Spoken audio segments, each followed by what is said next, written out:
On the 6th day of creation, God formed man from the dust of the earth. He breathed the breath of life into his nostrils, and the man became a living person. God planted a garden in Eden and placed the man there. God ordered beautiful trees and trees that bear fruit to grow up from the ground.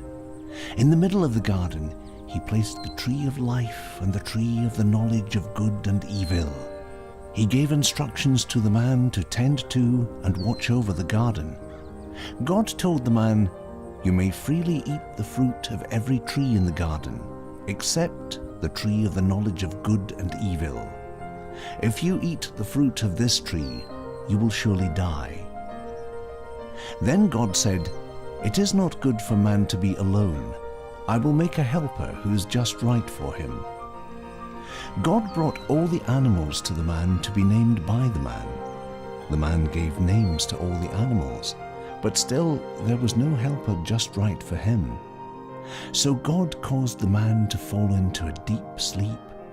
While he slept, God took out one of the man's ribs and closed up the opening.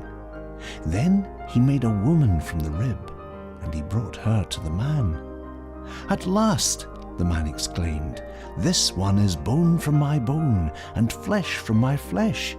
She will be called woman, because she was taken from man." This explains why a man leaves his father and mother and is joined to his wife, and the two are united into one.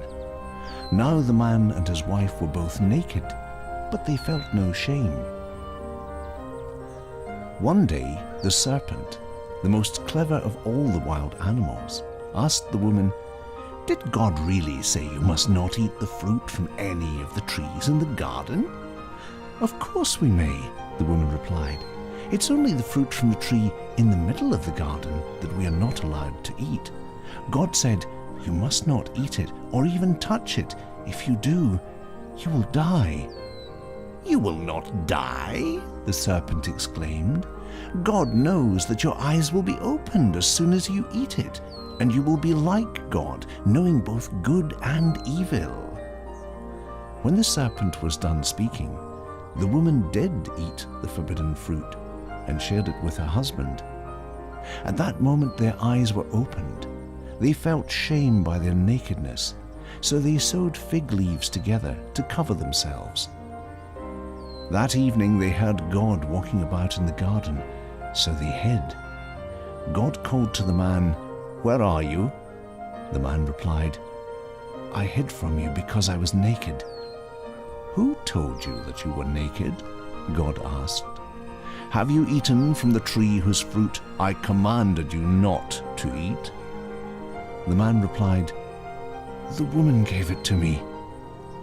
Then God asked the woman, "What have you done?" "The serpent tricked me," she replied. Then God said to the serpent, "Because you have done this, you are cursed more than all animals. You will crawl on your belly as long as you live. I will put hatred and division between you and the woman. He will crush your head, and you will bruise his heel." God then said to the woman, "I will sharpen the pain of childbirth, and your husband will rule over you." To the man he said, "Since you listened to your wife and ate from the tree, the ground is cursed because of you. All of your life you will work hard to grow your own food until you die. You were made from dust, and you will return to dust." Adam then named his wife Eve, and God made clothing from animal skins to cover their nakedness. God banished them from the Garden of Eden, and he sent Adam out to cultivate the ground from which he had been made.